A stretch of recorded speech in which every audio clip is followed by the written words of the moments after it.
I'm terrified. You're terrified? This is terrifying. Really? Yes. I've never done this. I've always watched them on TV, and I'm kind of just like, oh, cool. Well, this is a lot bigger than I thought it was. So, hello, everyone. Well, I always hope thought they you were feel laugh the tracks. love. They're real people. It's real people that are great. loving on you. Yeah, thank you so much. On top of it. Thank you so much. Yeah. How does it all feel with the success of your song, Ordinary? And like you said, you know, feels different. So, but what does that feel like? I honestly have no idea. It's pretty terrifying, actually. I think I write a lot of these songs about, you know, things that happen in my life. That song's about my wife, and I sing it resonate with so many people, but also seeing a lot of people now know me or the song is really cool.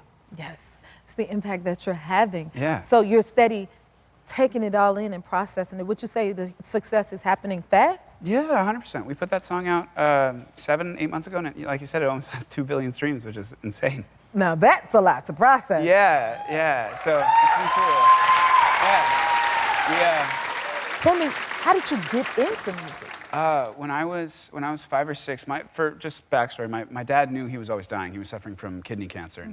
So he got rid of one and it came back, and he knew his time was limited, so he bought me and my family members instruments, and we'd play every Friday at a little talent show. And when he passed away, we stopped. And I didn't really understand the feeling of loss. I didn't understand what that meant to not have my dad. And once I started to realize it, I was about 14 or 15, and I started writing songs. And I wrote the song that I ended up putting out when I was 21. But when I was 15, I wrote my first song, and boy, was it terrible. But we kept going, and here we are, which is really cool. Yes.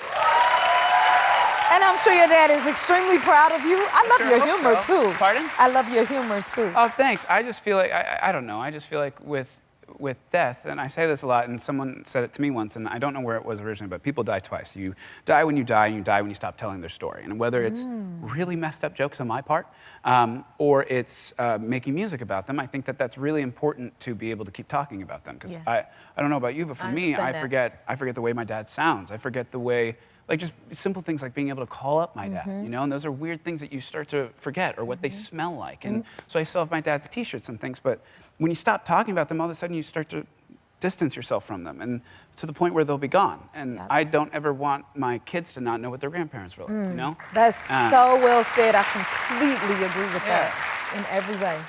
Is it true that your dad made videos for you as a kid, which I think is so precious, because not only hearing the voice, sometimes that's the things we don't get to hear, or like you said, the smell. So it's good to be able to savor those things. And you have videos from your father. Tell me about that. Yeah, so he ran around with a camcorder. When he was diagnosed with cancer, he decided to document everything in his life. And so just the great moments, and sometimes he would forget the cameras on, as we all do. And I have 6 hours of his left leg, which is really awesome.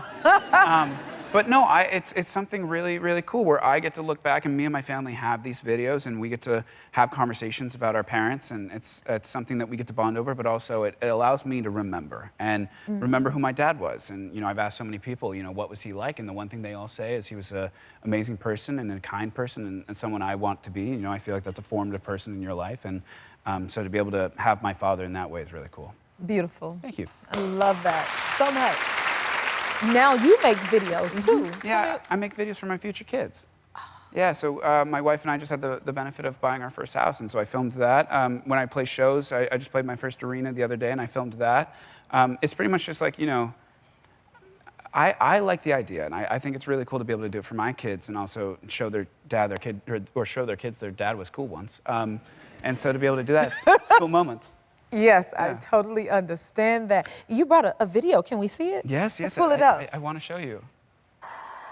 Hey kids, it's your dad. I'm playing my first arena.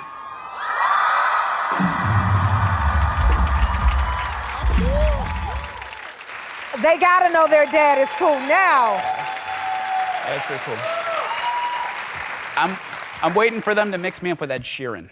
It's gonna be fun. And before you go, you've been married a year. Congratulations. Thank you so much. That. Thank you.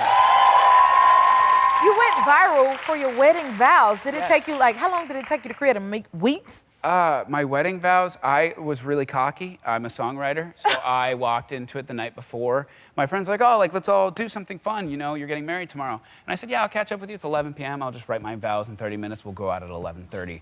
I blinked and it was 4 a.m. And I just, for some reason, I couldn't do it. I spent my entire life writing songs about, you know, things in my life and my wife, but for some reason, nothing I could say was perfect. And so yeah, when I got writer's block, and my friend who's with me today, he just said, well, let's go outside and you just tell me about her. And I started talking about my wife, and he goes, well, write that down. And in 5 minutes, I had my vows. That, like you said, it was something really, really fun and really cool, and I will never write anything more perfect than that. And it's such a cool story that I was able to do it with a good friend of mine. Wow, thank you for sharing that. Thank you. Your happy place is here. What was your favorite part? Drop it in the comments and subscribe to help keep the joy coming.